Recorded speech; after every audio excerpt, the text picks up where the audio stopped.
We're going to be in the book of Ivrim, the book of Hebrews, and jump right into chapter 1. Last week, I spent last week giving the introduction to the book of Ivrim, the book of Hebrews, and I wanted to really emphasize that as we get into the scripture and we go through chapter by chapter, I want us to remember the importance for us today of biblical revelation married with history, because the whole reason that the New World Order, the liberal agenda is being thrust and pushed forward and they're getting away with it is because people don't have a Bible foundation and a clue what happened yesterday. And the only way that we can protect ourselves is through Yahuwah, through his divine protection. But we also have a responsibility to be in the Word and to know what happened beforehand, yesterday in history, so that we can be aware of what's going on today and that what will happen in the future. And that's the reason that they're able to get away with what they get away with, because people are not in the Word and they don't know what happened in the past. So we have to understand the culture, the text of the book of Hebrews, and understand that these people, they were on the very precipice of losing their culture. They truly were. They were 3 or 4 years away from their culture literally being ripped right from them. There was civil war, there was oppressors, and there were people coming in, militants, that were waging war against the followers of Yahuwah. And they battled back through the Melchizedek, through coming together and awakening to the priesthood and joining ranks arm in arm and realizing that there was a fight for the faith. And we have to realize that today, as we get into this text, that we are a people in the very same situation. Our culture is truly being shredded right before our very eyes. I'm not sure if it was this week or if it was last week. And this is, I think, what troubles me the most. It irritates me, and I think it irritates most of you, is I cannot stand being lied to. I can't stand it. And I certainly can't stand people spinning tradition at me and setting it up as if it was truth. That's why we're all here. Because we're like, well, hang on a minute, that's not even in the Bible. Because people spun things and said it was truth when it wasn't. And I'm not sure if it was this week, like I said, or whether it was last week when Obama came before the nation and he span and tried to make it true, and it was a total lie, that Islam was a part of this American culture. When in reality, this American culture was established in 1776, and it was a culture built on Bible. Yes, I know the Illuminati were involved, especially in the architecture of Washington, D.C., and I know the Masons, and I know it got corrupted, for sure and for certain. But there were always men that were Bible-fearing men, and in 1776, this culture was a Bible culture. And even before the end of that century, this Bible culture was at war against Islam that had no part of this culture. Because we went to war in 1796 against the armies in the Barbary Coast Wars. So for the president to absolutely lie to the nation and fabricate history irritates me. Because we will find that the truth of the Bible text married with history is what will set the people free from tyranny. And that's where we're at. We are a people that are going to be set free from tyranny only by the power of the Creator and through His Son, Yahusha. And we are this people. And the message is going out all across the world. People are finally waking up and saying, we can't go another 4 years. It's not sustainable. We cannot. Our culture, just like the culture of the audience of the book of Hebrews, it was being shredded right before them 3 or 4 years later, and the temple was destroyed in 70 of the Common Era, and it didn't ever get rebuilt again. So we have to do something, and we have to act now. But we have to act by going forth with true biblical revelation and a framework of truth in history. So there was my small introduction, because it's so important that as we get into the Bible text today, that we bring it forward today into this very moment so we can speak the truth out.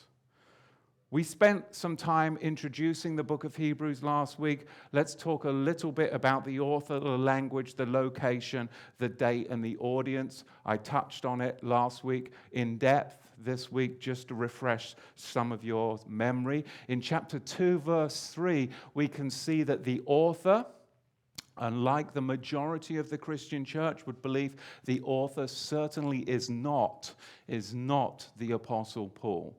Chapter 2, verse 3, we can see that. Yet we do know from chapter 13, verse 23, that the author was, in fact, in Paul's inner circle and was familiar with Timothy and familiar with Paul's inner circle. Yet that person, chapter 2, verse 3, the author, did not hear the words of Yahusha. They did not hear the words of the Master, which would count Paul out because he heard his very words on the road to Damascus. What's the language of the book of Hebrews? It is Greek. It's Greek. In fact, it's the most eloquently written Greek in the whole of the New Testament.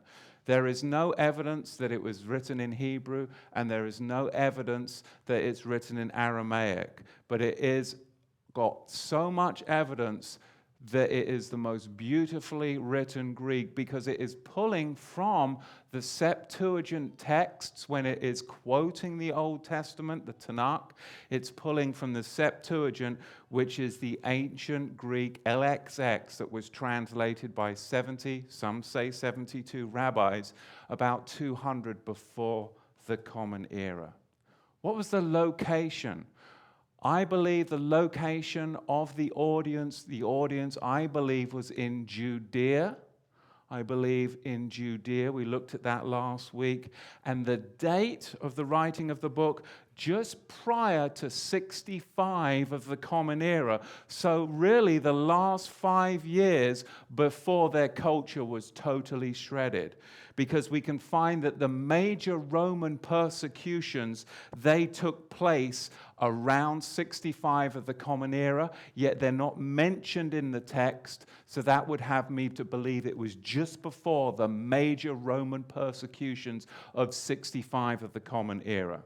The audience, chapter 2, verse 3, like the author, they were second-generation Hebrew believers with many converts from the Levitical priesthood. The book of Acts tells us there were many that left and followed the Nazarene way. So this gives us a little bit of understanding of what we're looking at as we now go into chapter 1. What we're going to see as we go into chapter 1 is a contrast between old and new revelation, both in substance and in the way it came. Meaning, we're going to see a difference between its medium and its means. Its medium and its means. There's a contrast in the old and new in 3 ways. We're going to see method, time, and agent.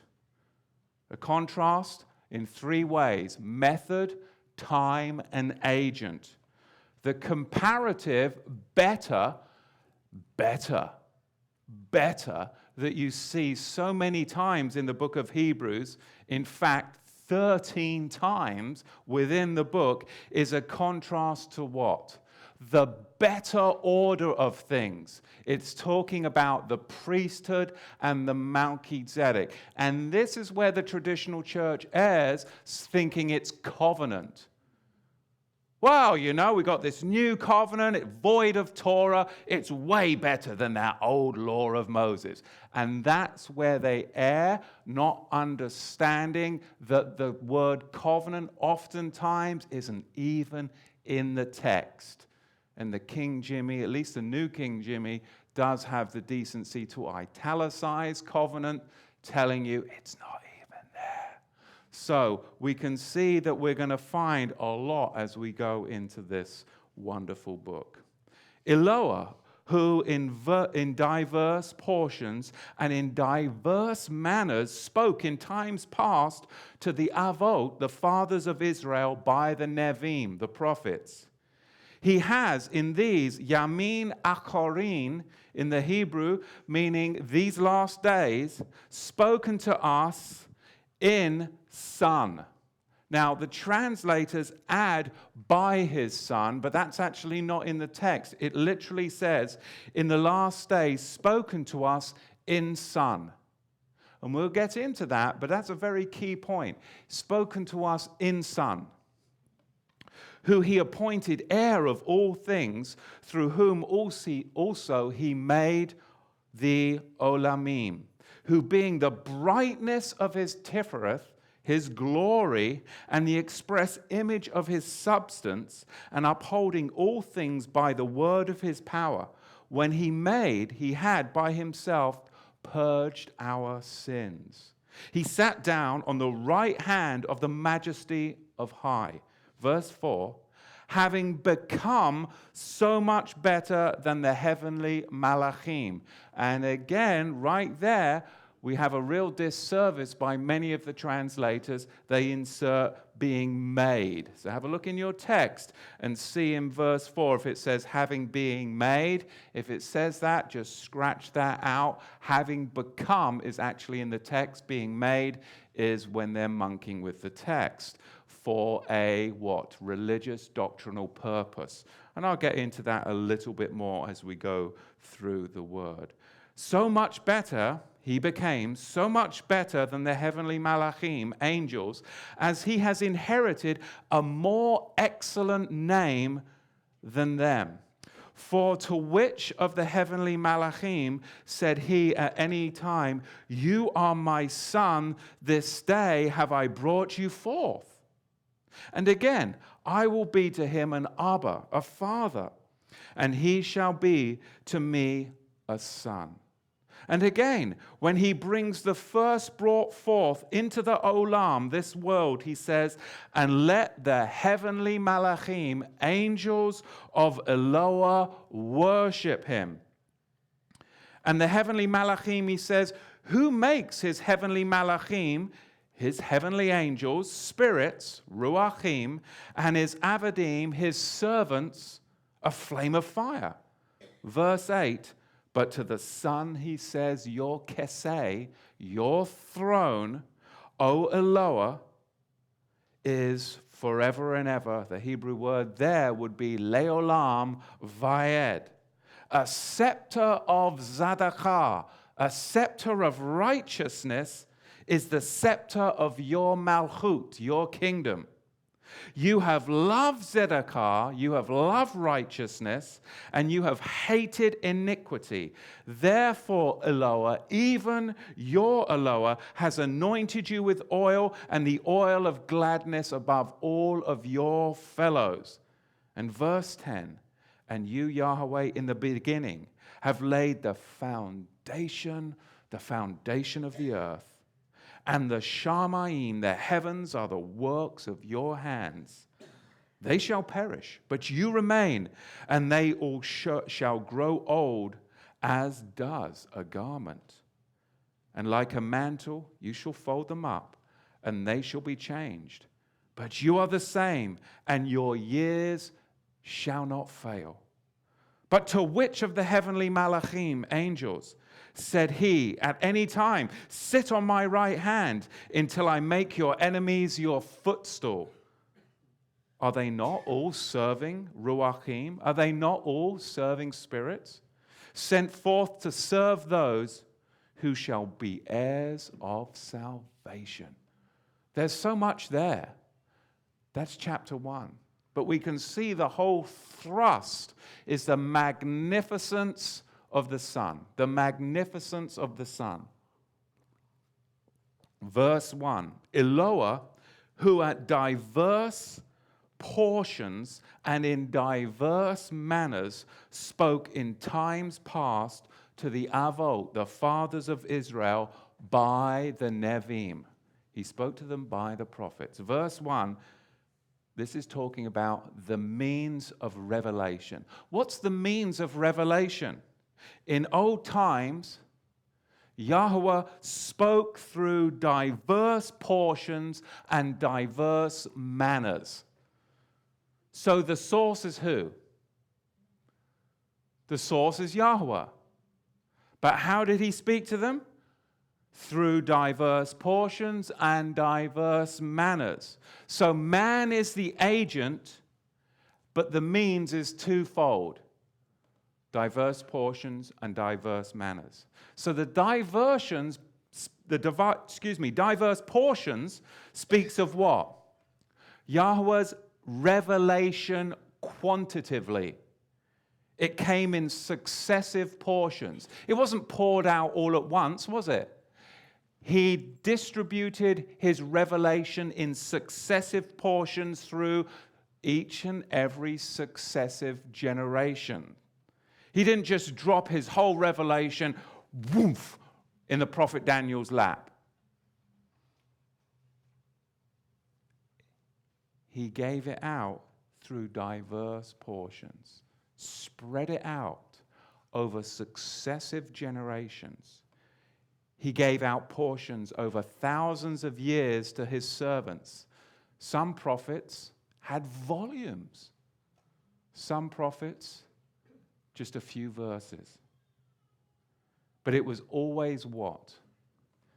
It was always progressive, and it was never final. It was always progressive. It was always progressive, and it was never final. No prophet had the final revelation, did they? Never. And the audience now is really picking up on this because their culture is disappearing, and they're awaiting for what? The final green button, the final revelation that's coming to them that's never come before upon the whole nation. And there's catastrophe all around them. And they need the message of the final revelation that must come, not through Moses, who was part of the diverse portions, but now through the Melchizedek, which is going to be the final revelation. Now, the second way that the Creator Elohim would speak to people would be through diverse manners. And it speaks of quality. He would speak in various ways and in various means. Sometimes Yahuwah would affect what? The created world, just like he did in Egypt, didn't he? He affected the created world. He parted the Red Sea. But then at other times, he would speak through malachim, through angels. At other times, he'd speak through the patriarchs. And then at other times, he'd speak through the prophets. His revelation always came in what? Diverse ways. Sometimes it would be dreams. Other times it would be rules. Other times it would be regulations. Sometimes it would be visions. There would be prophecies. Again, it was progressive, and it was never final. No prophet ever had the final dream, the final ordinance, the final rule. Always progressive, never final. This is huge to the audience because they knew that this was Judaism of the day. It was always progressive, never final. And something's going to change. Verse 2. But he has in these Yamin Acharim, these very last days, spoken to us in Son. In Son. Like I said, by his is added by the translator. It's not in the text. It's really driving home the very aspect of how the Creator Elohim speaks to us in Son. In Son, whom he appointed heir of all things, through whom also he made the Olamim, who being the brightness of his Tifereth glory and the express image of his substance, and upholding all things by the word of his power, when he had himself purged our sins, sat down on the right hand of the majesty on high. In Son. An emphasis here is on nature and quality rather than personality. You see, and that's where the church, and I'm not picking on the church, but I have to correct bad teaching so that we can go forth. It's all about the personality of Jesus. But it's not. But that's what we were taught.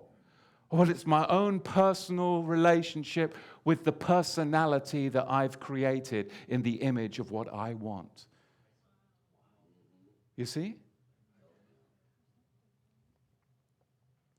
But the emphasis in the text in Son is quality. The quality, not the personality.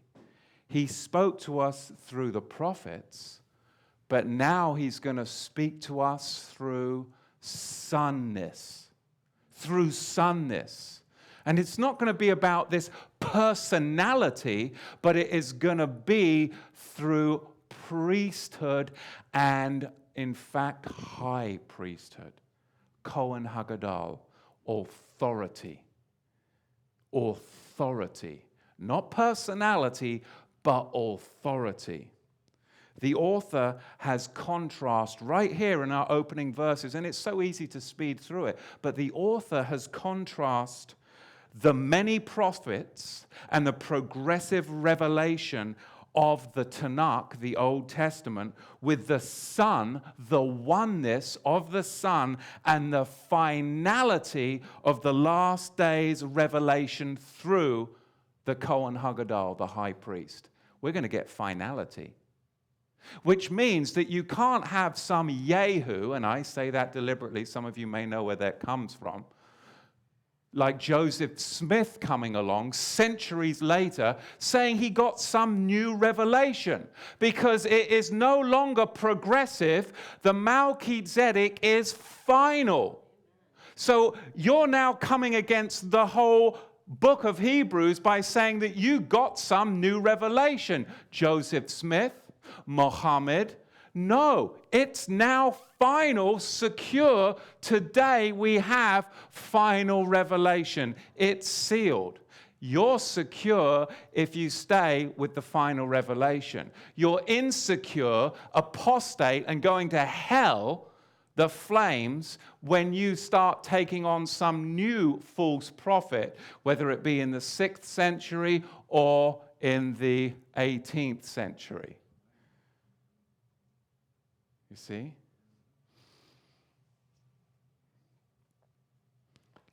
Seven things we're going to see right now that trumpet Moshiac's greatness, his greatness. Number one, he is heir of all things. He is the heir of all things. The focal point is of the universe, and the Greek word here is telos, and we're familiar with that. He's the goal. Exactly, like the telescope. He is the goal, the telos, the goal of history. He is the goal of history. Yet Europe is led to believe that the sooner is the goal of history. And that's the danger that they're in right now, believing that the sooner is the goal of history. Now, the sooner, of course, is the compilation of the Hadith and the Sirah, the life of Muhammad. And we'll get into that a little bit later, but people think, that Islam follows just the Quran. The Quran is only 14% of the doctrine. 84% of the doctrine is the life of Muhammad, which is the Sunnah, the Hadith, and the Sirah. And that's what Europe thinks now is the final revelation, and they believe that they're under that. And we've got all these liberals are now trying to backpedal like Angela Merkel because they see that they're in the quicksand. But it's too late. Is it going to be too late for our culture? It's too late for the believers' culture in Europe. Those of you that are listening in Europe, dangerous place to be. Very dangerous place to be if you believe in Yahuwah and his son and the high priesthood of Yeshua. Like I said, 7 things that trumpet Messiah's greatness. Number 1, heir of all things. Number 2, through him he made the world. Everything is under his reign. Everything. Everything is subject to him. The Son operates the universe through successive ages. Number 3, he's the brightness of Tifereth of Yahuwah. He is the brightness of the Creator Elohim's glory, meaning his Shekinah. His Shekinah, or his Shekinah glory. Hallelujah. See, I can do a southern accent.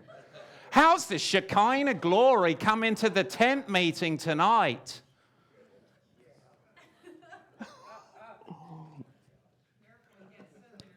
Oh, sorry. Meaning what? He's co-essence. Co-essence of deity is manifesting glory. That's what Yochanan chapter 1 verse 1 is, right? The 4th thing of Messiah's greatness, he's the very image of his substance. He is Yahuwah's manifest character. Colossians chapter 1 verse 15. The 5th thing, he upholds all things by the word of his power. And this is present tense. We haven't been abandoned. We haven't been abandoned. Europe hasn't been abandoned. We haven't been abandoned. By means of his spoken word, he is going to carry us through to the telescope, the goal, the telos. He's going to carry us through to the goal. Which is what? The creation, the universe, mankind, the nations, and eventually the government is going to rest on his shoulders, not on Muhammad's shoulders. But you wouldn't know that right now, would you? Number 6, he made purification for sins. It's his exclusivity, cleansing high priestly work that we press into. And number 7, this is what really gives me comfort. He sat down at the right hand of Eloah. It's a finished work. There's no future Yom Kippur atonement needed. There's no future Levitical priesthood needed. It's a finished work. It's a finished work. Verse 4, look at what it says. Having become so much better than the heavenly malachim. And of course, the translators here often insert being made, which then gives due course to many of these cultic religions to say, oh, well, Jesus was created.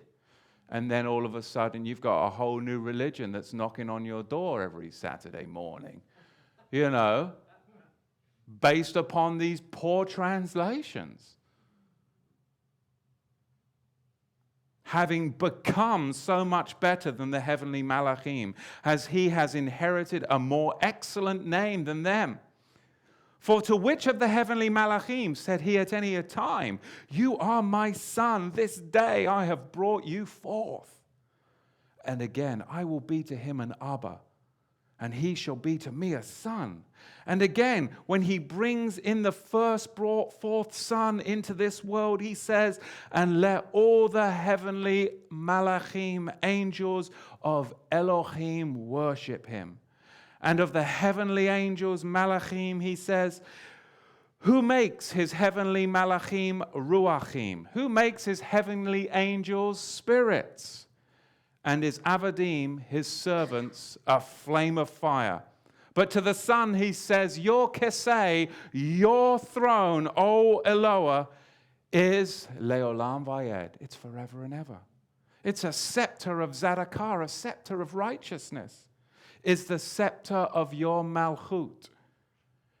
You have loved Zadokah, righteousness, and you have hated iniquity.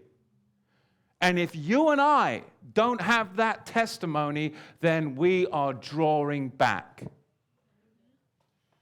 If you don't hate iniquity, and if you don't love righteousness, then I'm wondering what the hell's going on in your faith walk.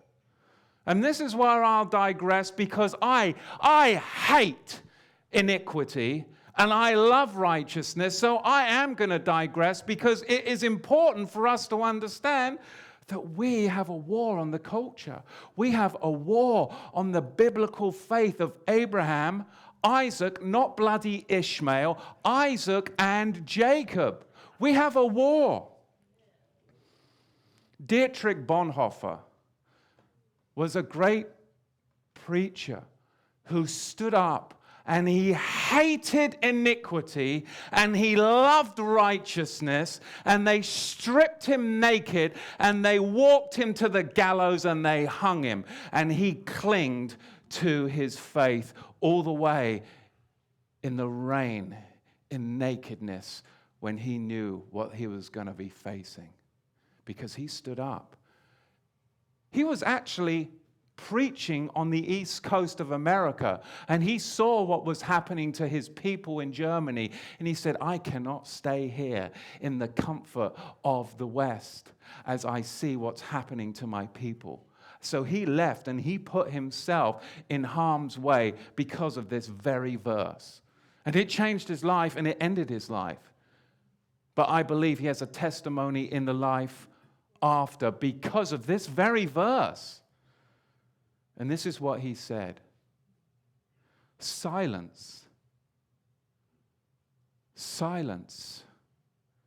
in the face of evil is itself evil. Yahuwah will not hold us guiltless. Not to speak is to speak. Not to act is to act. Gevurah in the Hebrew. Have courage, my son. Have courage.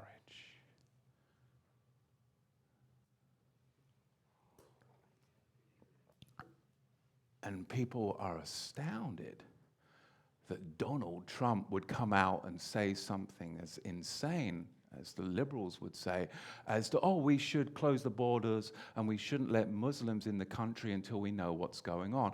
Well, that's outrageous, the liberals say, hearkening back to the Japanese internment camps, neglecting that the liberal Jimmy Carter did the same thing with the Iranians in the 70s. Let's not, broadcast that too much. But I would disagree with Donald. I don't believe that we should do that. I don't believe that we should close the borders to the Muslims. I believe we should open the borders to the Muslims. But I believe what we should do is what the Bible calls equal weights and measures. And by history, we can learn what we should do, and this will solve the problem. We should use the Sharia law and the status of a dhimmi on Muslims themselves. The status of a dhimmi is a person that is subjugated under Sharia law. And this is what happens when the Mohammedan goes into countries all over the world and they impose Sharia law. Those that do not convert to Islam are put under what's called a dhimmi status, subjected.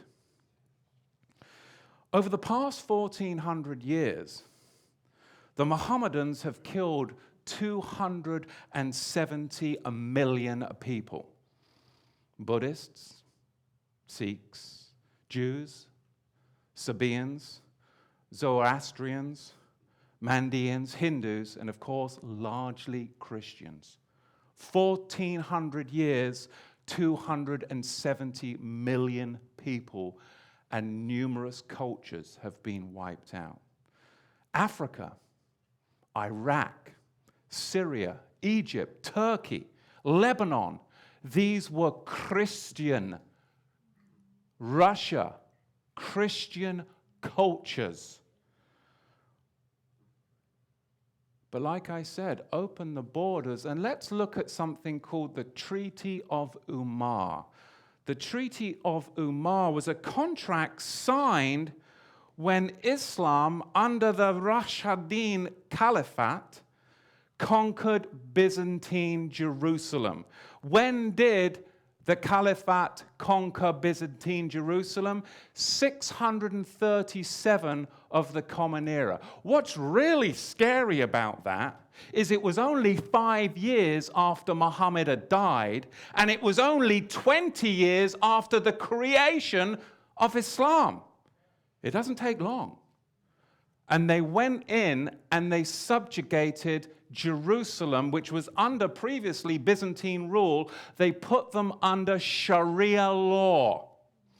And they put them under the Treaty of Umar. And like I said, let's open the borders, but conversely, let's see how it would look if we, in this Bible land of America, this Bible culture, 1776, of America, were to hold the Mohammedan to his own Sharia standards and his own dhimmi status in our Western Bible culture. Now, let's do unto the Mohammedan in our culture as the Mohammedan does in every culture that it subjects under Sharia law. So as I go through this, don't be outraged at me. Because as I go through this, every single thing that I mention is what the Mohammedan has put every culture when they put them under dhimmi status. And it started with the Byzantine Christians in 637, and this is what they did. So what if we were to make the Muslims in America dhimmis and put them under dhimmi status? That is what we should do. Every one of these rules, the Christians in Jerusalem were subjected to.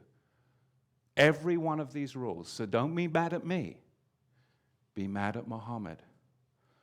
Muslims shall not build any new mosques. Muslims shall not call to prayer any louder than can be heard from the sidewalk from the mosque. And that goes back that the church bells in Jerusalem could not be rung any louder than what could be heard from the sidewalk. Minarets shall not exceed 15 feet. And that was, they would say that the steeples could not exceed 15 feet. Muslims shall not build houses any higher than the surrounding house of an unbeliever. And an unbeliever, myself, I'm a kafir. You're kafirs. You should be proud that you're a kafir. You're not an infidel, we are kafirs. There is more in Islam that is dedicated to the destruction of the kafir. You should own it. You are a kafir. I am a kafir. Muslims shall not have any position or place of authority over the kafir. Muslims will not vote or be citizens of a kafir nation. Muslims will not serve in the military, in the police force, or have any government position. Muslims will not testify in a kafir court, nor will they sue any kafirs. Muslims will not give shelter in a mosque or home to any jihadi. Muslims will not teach Islam to any kafir. Muslims will not manifest Islam publicly or try to convert any kafir.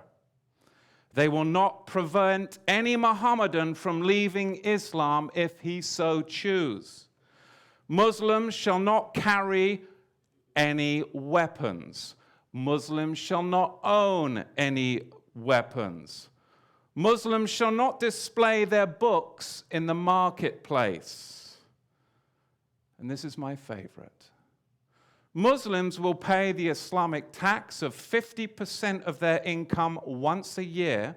They will shave their heads and they will kneel before the kafir and present the tax on Muslims. And what would be the result if the shoe was on the other foot and we did unto the Mohammedan what the Mohammedan has done unto the Christian?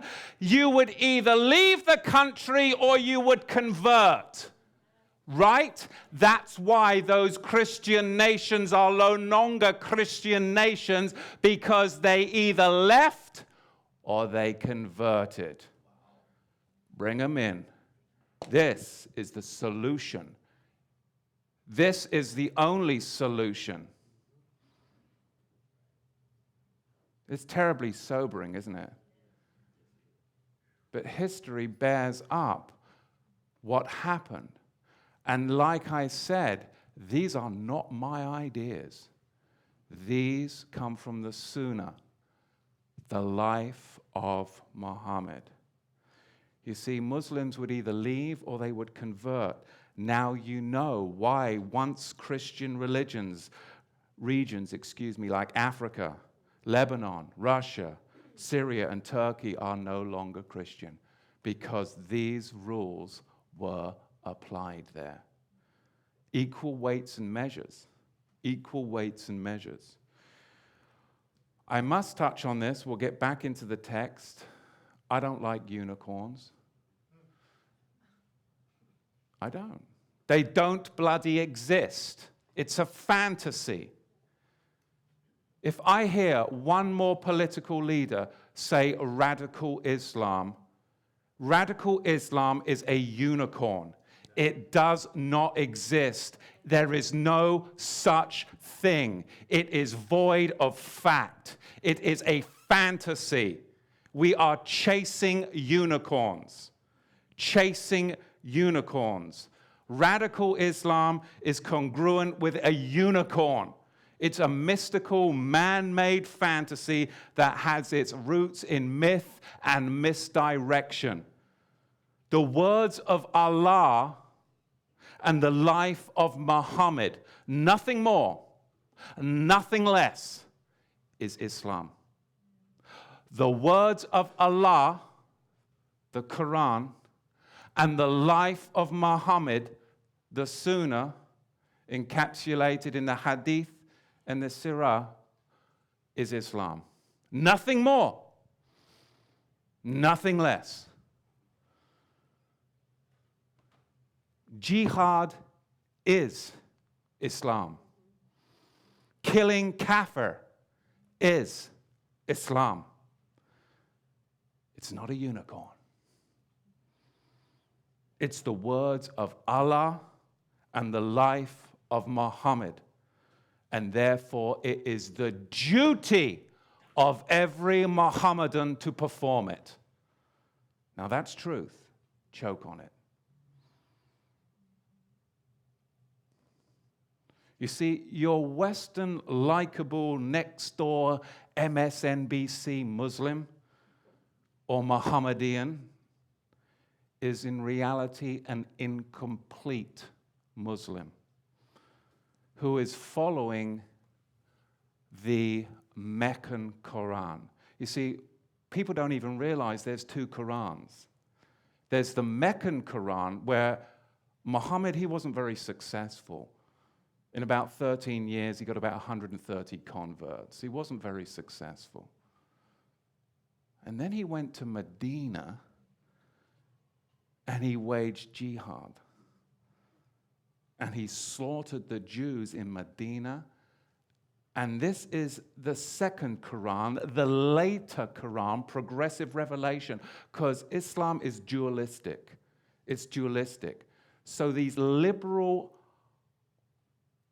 I'm not going to say it, but they are incomplete Muslims. They're talking about the Meccan verses. A complete Muslim follows the two Qurans and the Sunnah, which is the Hadith and the Sirah, the life of Muhammad. The life of Muhammad, 84% of the belief system. Whatever Muhammad did, that's what you did. How Muhammad worshiped Allah, that's how you worship Allah. 84%. What he did in Medina, that's what you do to the kafir. And that's success. That's how, within 20 years, you can go from Medina all the way to Byzantine Jerusalem and put them under Sharia law and put them in a dhimmi status within 20 years. Yet you can screw around in Mecca for 13 years playing peace, and it didn't work out too well with 130 converts. And then all of a sudden we get into rape, pillage, slavery, marrying a 6-year-old, having sex with her when she's your wife when she's 9, and all of a sudden you've got jihad. That's Muhammad for you.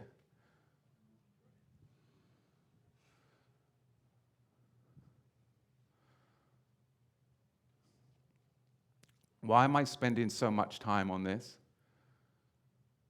Because if you don't believe that New Testament believers were talking about what the Romans were doing, what the Zealots were doing, and that the walls were going to come tumbling down and their culture was going to disappear in 4 years, then you are deluded. Absolutely deluded, and you have no biblical knowledge. And I'll just come out and say that. We don't have time to play around when everything is literally falling around, falling down and crumbling before us.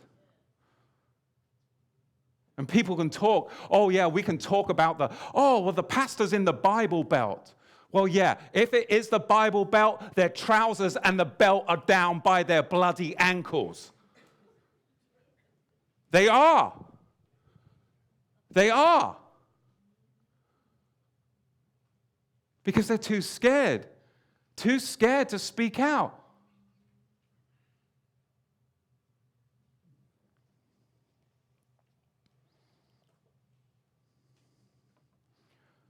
You have loved. Now, this is where I was, right? Verse 4. I really did go off. But you know, that's just the way it is. I'm not going to apologize for my personality. You have to take it or leave it. I'm like Marmite. You either love me or you hate me. I am very salty. Who's had Marmite here? If you haven't, you need to buy some. You need to put it on some white, hot, buttery toast in the morning, and you will never look back. It is the best thing. Then men, you need to kiss your wives after you've eaten that, and if they kiss you back, you know that you've got it going on.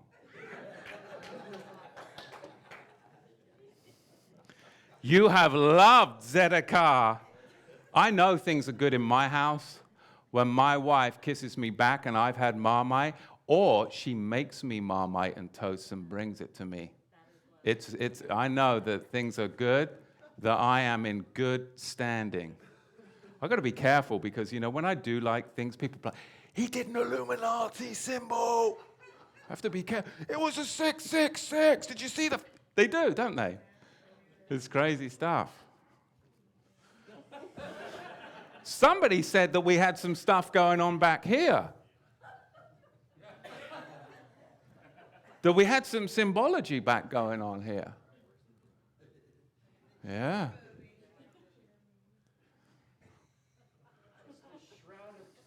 The Shroud of Turin. As long as it's not the Shroud of Muhammad, I'm all right. Wouldn't want that guy living next door. Well, here's a good one. Why don't you give somebody who doesn't know anything about anything, get them to read the book of Matthew, get them to read the Sunnah, and then you decide, who would you like to live next door, Jesus or Muhammad? 100% they're going to be, oh, I'll have Jesus. You want to get fed some bread and some fish, or do you want to get your head cut off? I mean, it's not that hard, really. Look at the life, and you shall see.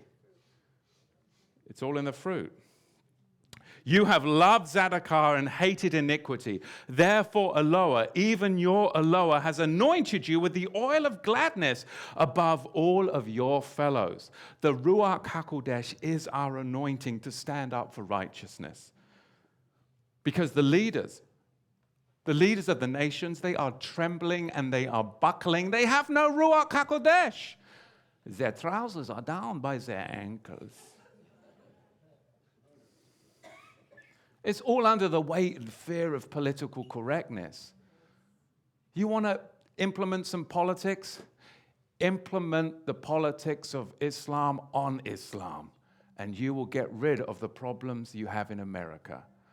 Put all the Mohammedans in this country under the dhimmi status of Sharia law, just as they did to the Byzantines, and they will either leave this country or they will convert.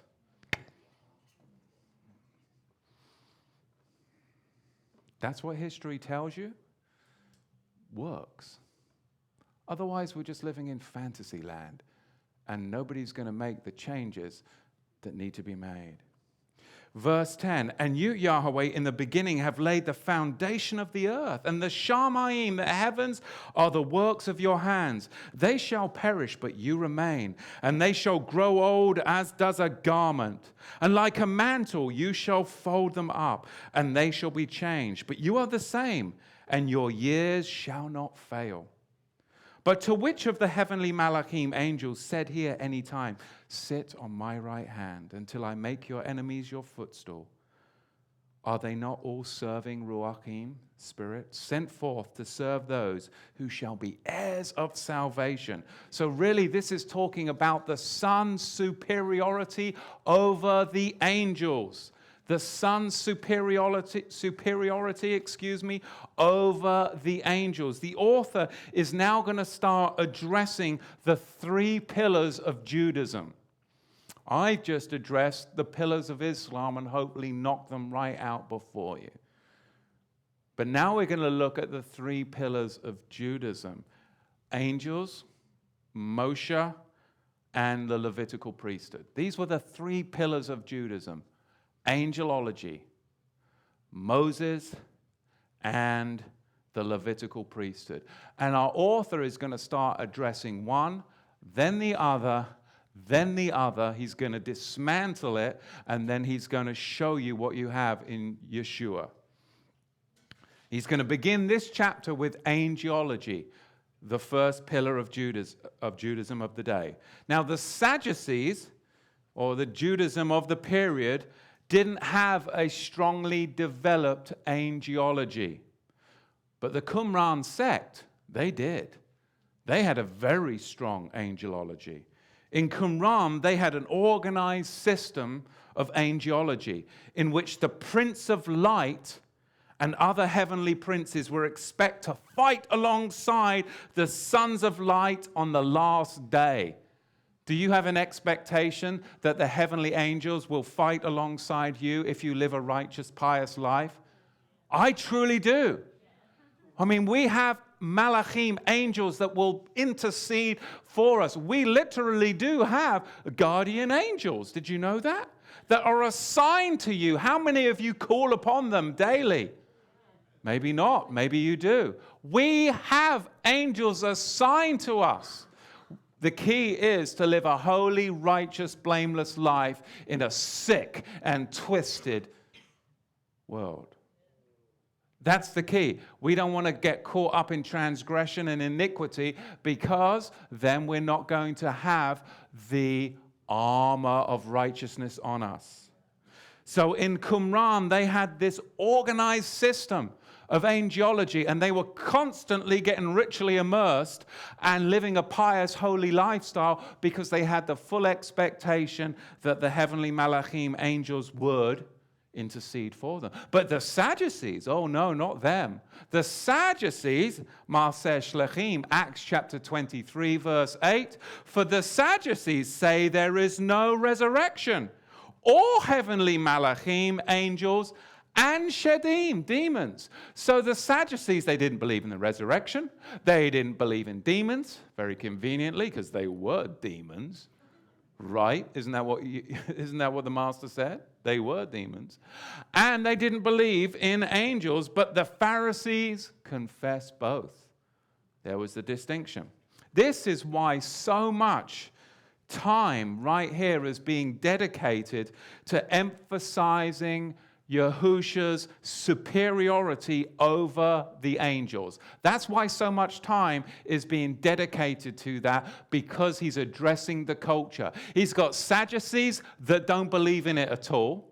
Then he's got Pharisees that do. He's got others that have come up from Qumran that have got a very organized structure of angelology. And now he's going to address and start dismantling this first pillar of the Judaism, or those Jews that believed in the day. And he's going to emphasize Yahusha's superiority over the angels. The main thrust is being his deity. He is greater than the angels, right? Now, verse 4, the King Jimmy does us a great disservice, fancy that, and it lends credence to the cultic groups by translating, like I said, being made. But our writer doesn't use to make, but here he uses to become. It's very different. You have to make that adjustment in your scriptures.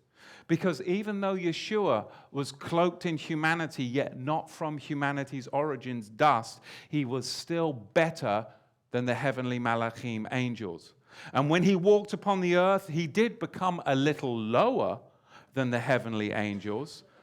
Chapter 2, verse 9. Yet in his deity, he was always superior to them. When he returned to the Shamayim, when he returned to the heavens in resurrection, he received a more excellent name, a name we don't even know. Revelation chapter 19, verse 12, and Philippians 2:9.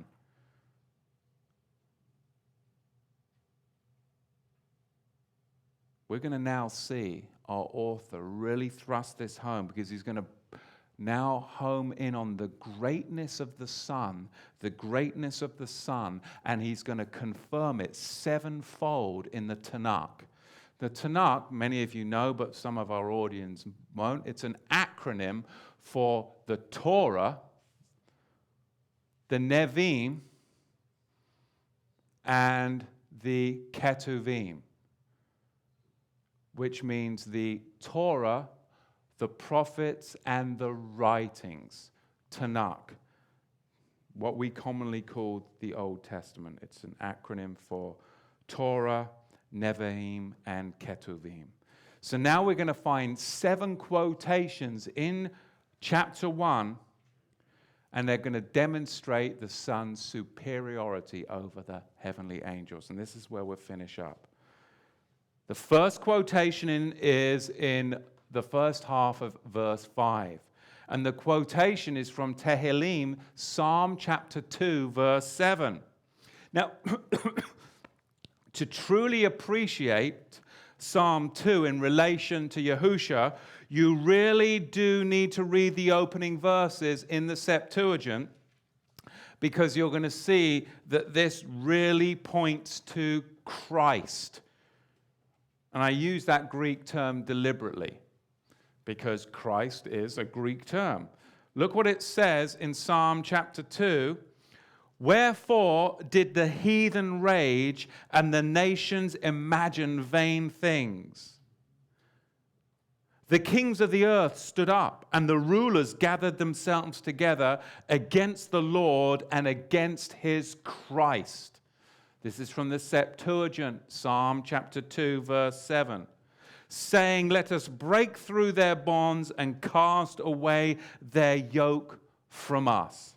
So the Son, we can find from this text, he has a special what? A positional relationship with the Father. A special positional relationship with the Father. A relationship that gives him rights. It's a relationship that gives him privileges. And it is privileges regarding the sanctuary, the sacrifice, and the priesthood. 3 things. Gives him privileges to the sanctuary, the sacrifice, and the priesthood, which some find today very hard to comprehend. He is begotten. This isn't talking about birth or origin, as some of the cultic groups would have it apply, but it talks about his authority as the firstborn. And Galatians 4 speaks about that. Fancy that, huh?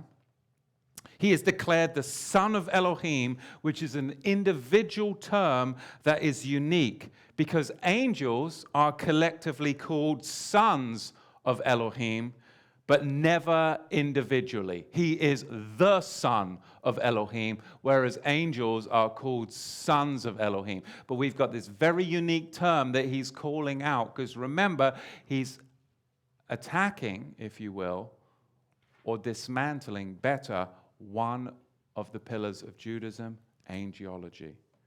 Now, like I said earlier, I can't stand when people lie to me.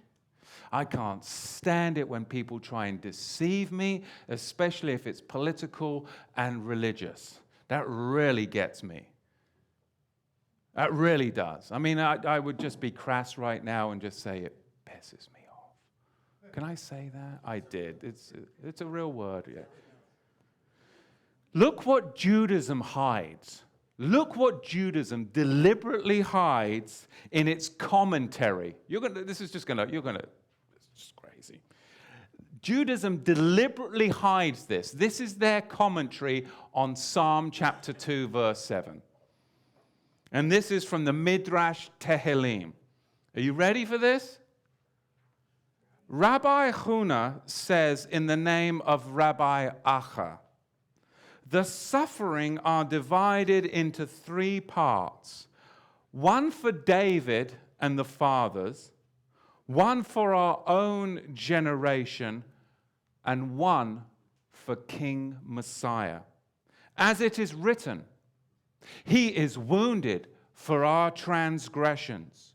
And when the hour comes, the Holy One, blessed be he, says to them, I must create him a new creation.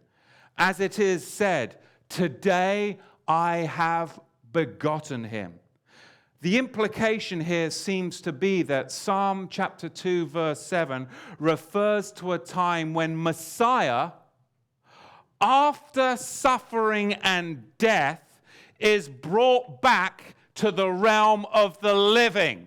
You mean Judaism interpreted, is there such a word? Psalm chapter 2, verse 7, that the Messiah is going to die. After suffering, he's going to be brought back to life. But Judaism would have you today believe that you're insane by talking about the Messiah rose from the dead. Well, that's not in the Tanakh. Oh, well, it's in your commentaries that you've hidden from people for over 2 millennia, right there. You see, I can't stand that type of stuff. Their own rabbis believed that the Messiah would suffer and he would die, and then after death he would be brought back to life based upon Psalm chapter 2, verse 7, their commentaries in the Midrash. There you have it. Isn't that incredible? Isn't it? I mean, it's just wild, isn't it? It's a slap in the face. Right there. Wild stuff. Do I need to calm down, honey? A little bit, okay. She gives me the looks.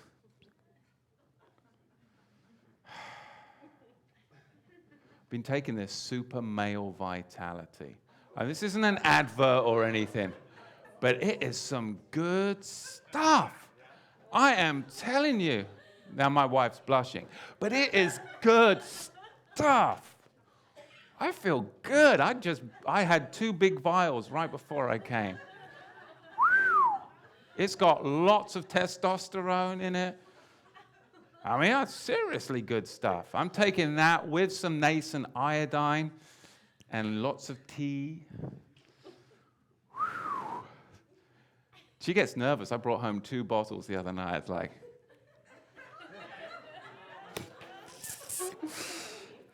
she's leaving. All right, let's get back to where we were. I'm embarrassing myself. 7 quotations from the Tanakh proving the Son's superiority over the angels. The second quotation is in the latter half of verse 5. And it is from 2 Samuel chapter 7, verse 14, in the Septuagint. Now, the Septuagint, you'll be looking in the Septuagint, you'll be like, where is 2 Samuel in the Septuagint? It has disappeared.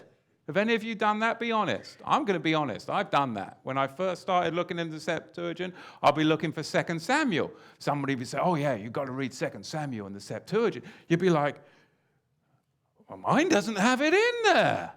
What's up with that? It was because they got 1 Kings, 2 Kings, 3 Kings, and 4 Kings. That's what they call it, you see? Yeah, so you've got to go, well, which Kings is it? Is it 1 Kings, 2 Kings, 3 Kings, or 4 Kings? Anyway, you go there and you find it, and it's a Davidic Melchizedek term. And it is talking about the fulfiller, 2 Samuel 7:14. It's talking about the fulfiller of the covenant that David was positionally unable to bring in. He wasn't able to bring this about because of what? His many wars and his blood-stained life. He was not able to bring in what Yeshua brings in. Because David had many wars with the Philistines and he had a blood-stained life. A blood-stained life. King David's office clashed with the priestly office, yet it was impossible for him to bring in the covenant. And we find in Psalm 110, we see the priestly and the kingly duties in harmony, don't we? In Psalm 110. Yet at times, with David, we do catch glimpses of harmony within his life. Remember when he was being pursued by Saul? He was permitted to eat the showbread that had been set out by the priests. So we can see a glimpse of that priestly and kingly harmony. Yet he was never able to really bring it in because of the bloodstained life. But we do see those glimpses. That's what the author is referring back to. David couldn't bring it in. Yes, you have glimpses of harmony between kingship and priesthood, but Yahusha, he brought it in. He brings it in right now to us, your very audience. He's bringing in this wonderful Davidic fulfillment. We can see, of course, many people will say, well, remember David when he danced and Michael saw him and he tore off his garments. That was very inappropriate.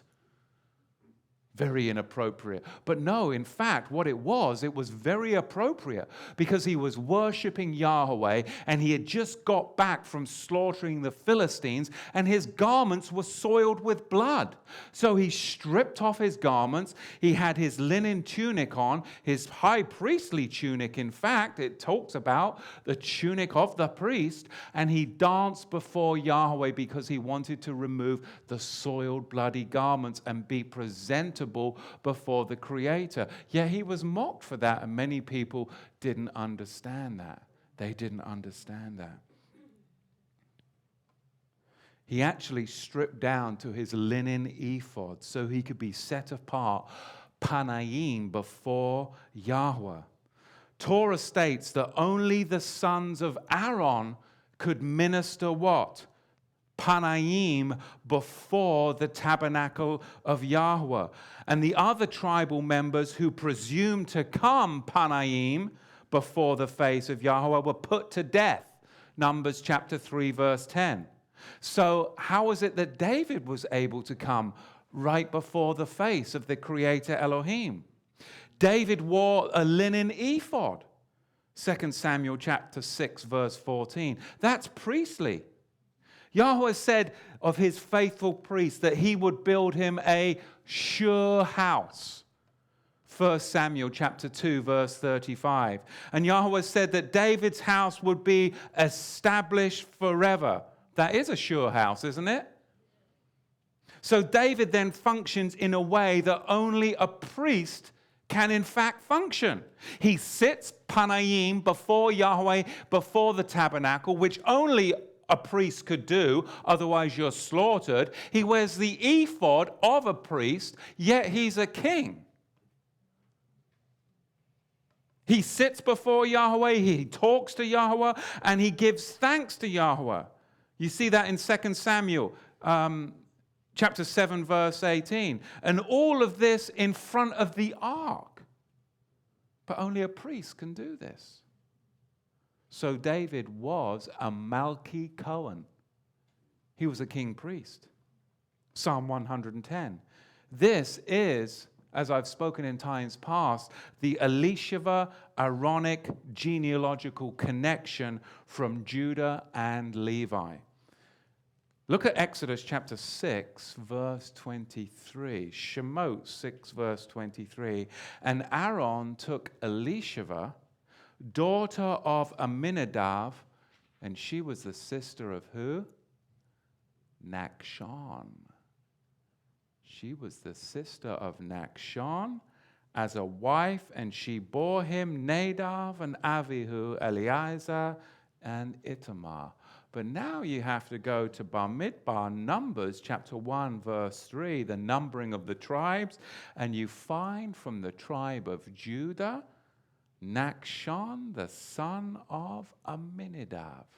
So the Aaronic priesthood is birthed out of the commingling of the tribe of Judah and Levi from its very inception. From its very inception. The mother of the Aaronic priesthood. We can see this commingling of the line of Judah and Levi, king and priest, commingled from its very inception. The house of Judah and the house of Levi. We do know David's sons were called what? What were his sons called? They were called chief priests. 2 Samuel chapter 8, verse 14, the Hebrew word there is Cohen. Cohen. Acts 15 is all about what? Raising up the Melchizedek, the fallen tabernacle of king and priest. Being a member of this kingly priestly line was the key to how David was able to sit before Yahuwah. And is the key to how we can sit before him too. As priests because of the Son and after the order of Melchizedek. We can sit before Yahuwah. In K4 in Qumran, the text is 4Q Floreligium. I don't know how you pronounce that. Floreligium. And it has actually the text of 2 Samuel 7:14. It anticipates this very revelation that we're talking about right now. I love it when you go back to the Qumran text and they anticipate Yeshua. They anticipate the Melchizedek. They anticipate the very things that we're talking about today. There's notes on the Melchizedek, and the Melchizedek will be an expounder of the Torah. What does that mean? He will interpret how you're truly to live the Torah in a covenant reality. I believe that our author either was or closely associated with those in Qumran because he was familiar with that work. Let's look at the third thing we see now in verse 6. It's a quotation. We're looking at 7 quotations from the Tanakh. The third is in verse 6, and it comes to us from Deuteronomy chapter 32, verse 43, and from Psalm 97, verse 7 in the Septuagint. The emphasis is that even the angels, even the heavenly angels, they will worship the Son. He is deity and they are not. He is deity and they are not. Qumran 4Q DTQ has a longer variation of Deuteronomy 32 verse 43 that was only known to exist in the LXX version. Do you realize that there were 33 copies of Deuteronomy amongst the Dead Sea Scrolls, and 30 of them were actually found at Qumran?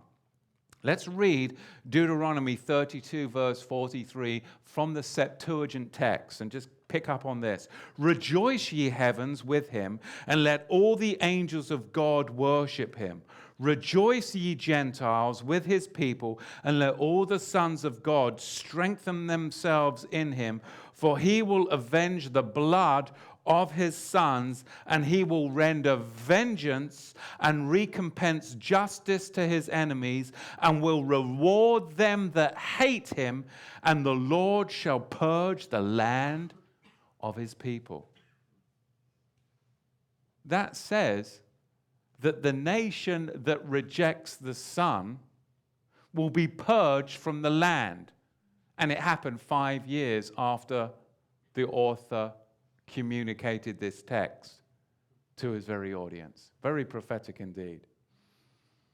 The fourth quotation from the Tanakh is in verse 7, and it comes to us from Psalm chapter 104, verse 4. The angels are servants, and they are transitionary. The Son, well, he is the eternal master to which the angels serve in holy devotion. Holy devotion. The superiority of the Son. We can really see this thrust. The fifth quotation from the Tanakh is in verses 8 and 9, and it comes from Psalm 45, verse 7 and 8. Yahusha is directly identified as deity by the author of Hebrews. Yahuwah addresses the Son as what? Look at it. O Elohim. This is a royal wedding psalm, celebrating the high priest's wedding to his companions, the priesthood, you and I. The Son is to have an eternal throne, a righteous reign, because he loves righteousness and he hates iniquity. The Son is highly exalted, as we should love righteousness and hate iniquity because we want to exalt the Son. The sixth quotation comes in verse 10 and 12, and it comes from Psalm 102, verse 25, or in the Septuagint, it's numbered differently. It is Psalm 101, verse 26. Yahusha is superior in his existence. He is the creator. He is sovereign. He is unchangeable. Fancy that. He is an eternal.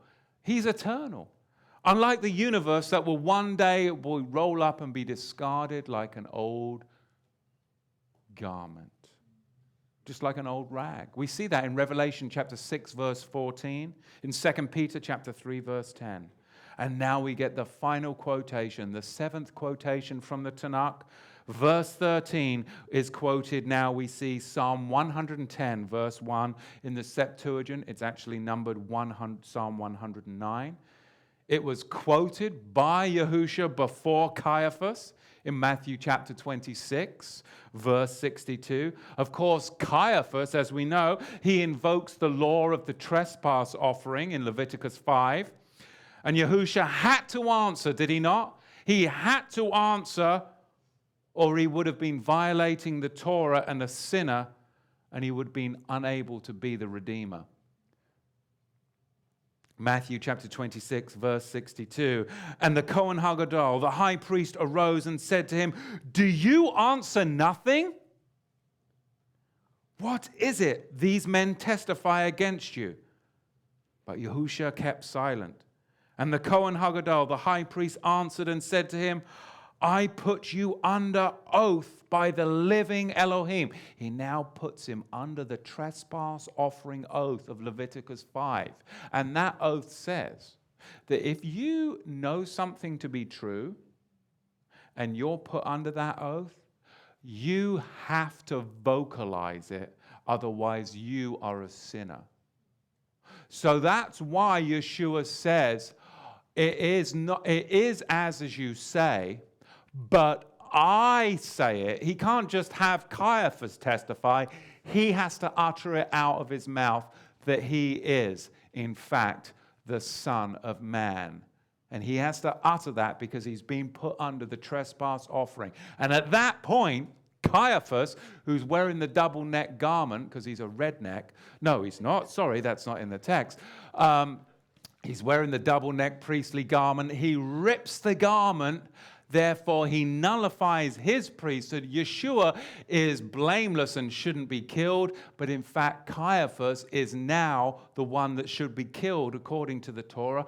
You've got no one that year able to preside over the Passover sacrifice except for the high priest under the order of Melchizedek, presides over his own living sacrifice. Isn't that amazing? Right there and then, Caiaphas nullifies his priesthood. You have no Levitical priesthood able to officiate over what Yeshua's about to do. Verse 62, and the high priest arose and said to him, do you answer nothing? What is it that these men testify against you? But Yahusha kept silent. And the Kohen Hagadol, the high priest, answered and said to him, I put you under oath of the living Elohim. Tell us if you are the Moshiac, the son of Eloah. And Yahusha said to him, it is as you said. Nevertheless, I say to you, hereafter you will see the Son of Man sitting at the right hand of Yahuwah. Now, in the New King James Version, it says the power. In the Septuagint, it is Yahweh. And the coming on the clouds of heaven.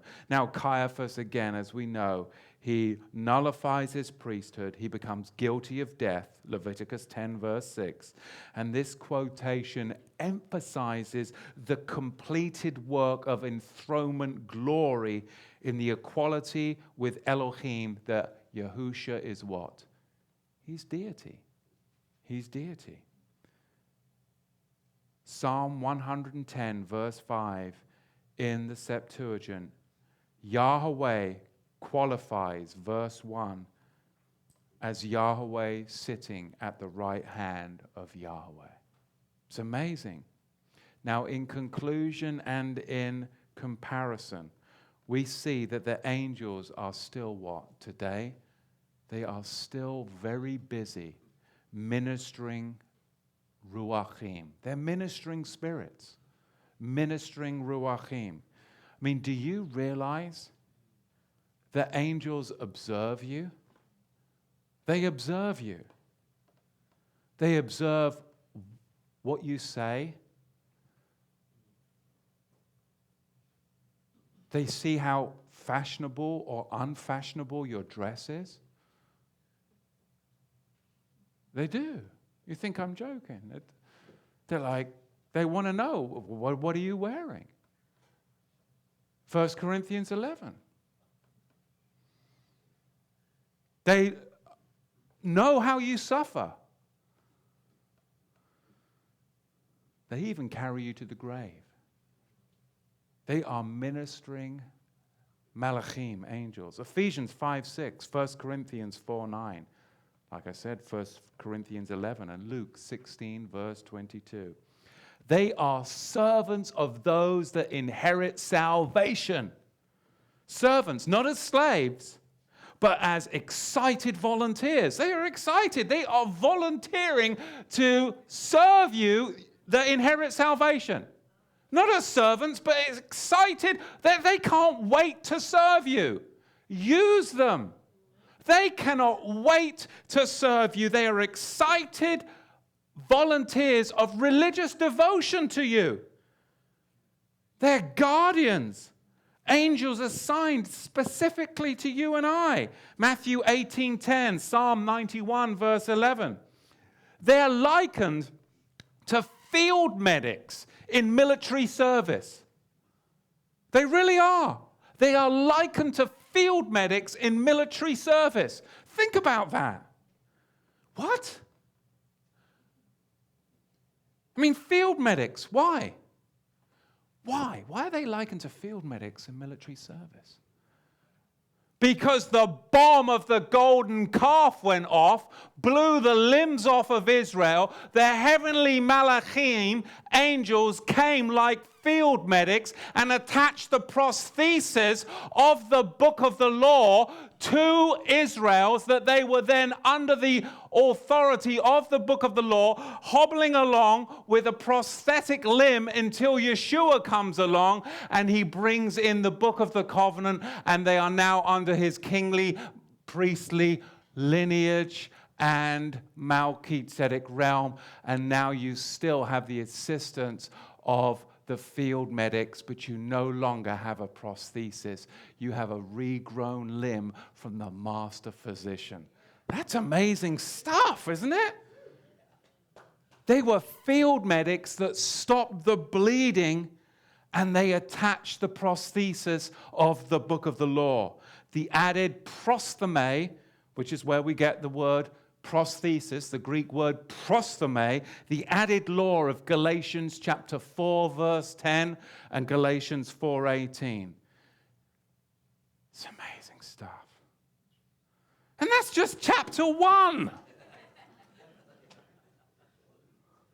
I'm exhausted. I'm going to have some of my more super male vitality, Tamara. Woohoo! Questions, comments, sorry. Calm down. Oh, microphone. It's a good day today. I had a great Shabbat. I really did. I love Shabbat. I love it. I had challah bread for dinner last night. I had challah bread for breakfast this morning. Hallelujah! Questions up front. Oh, back here. Aaron from the Aaronic priesthood. How are you today?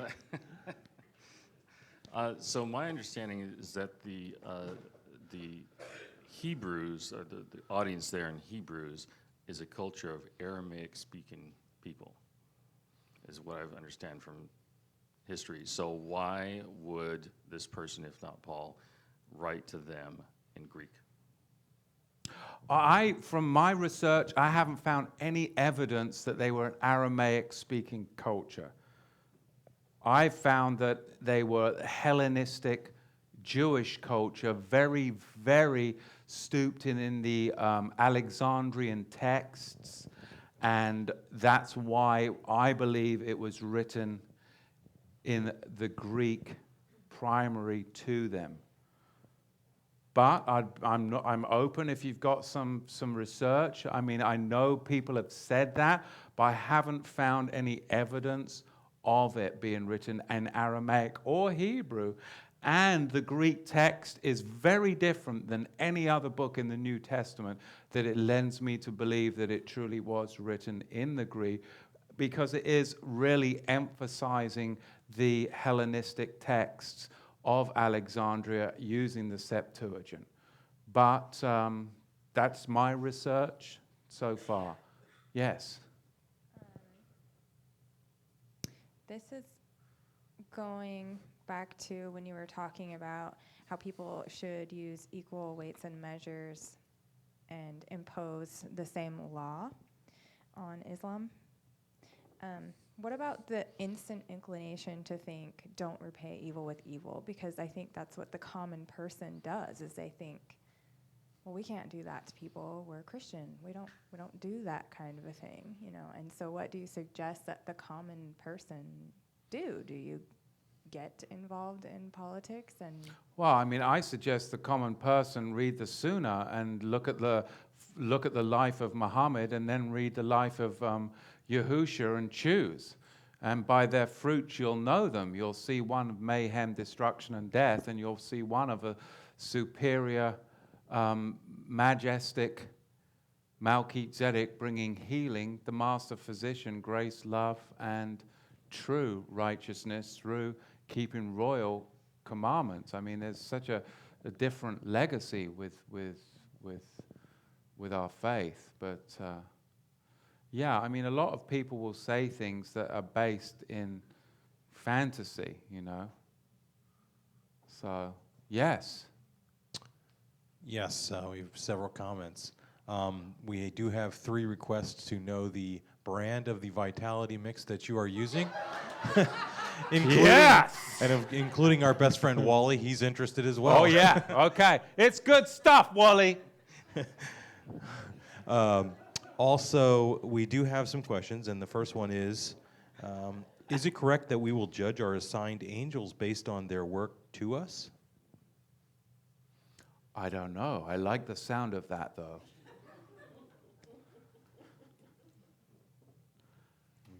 But I don't know. I'd like a verse supporting that. Would be good. We also have a comment that you were invited by the Lakota tribes, Standing Rock and Cheyenne River Sioux tribes, and they would like to talk to you about that offline. Wonderful, wonderful, amazing stuff. Is there a book of Dead Sea Scrolls that you would recommend? Yes, but I cannot recall it. It is at home. I will find out and let you know. We'll post that on Facebook. Yes, it could actually be on our website under the books that I use. I need to update that because there's lots more that I've been reading. That was another question. Yeah. Was it's the Breton Septuagint? Is that correct? Yes, the yes, LXX? exactly. Yes, yes. The Brenton Septuagint. I love that one.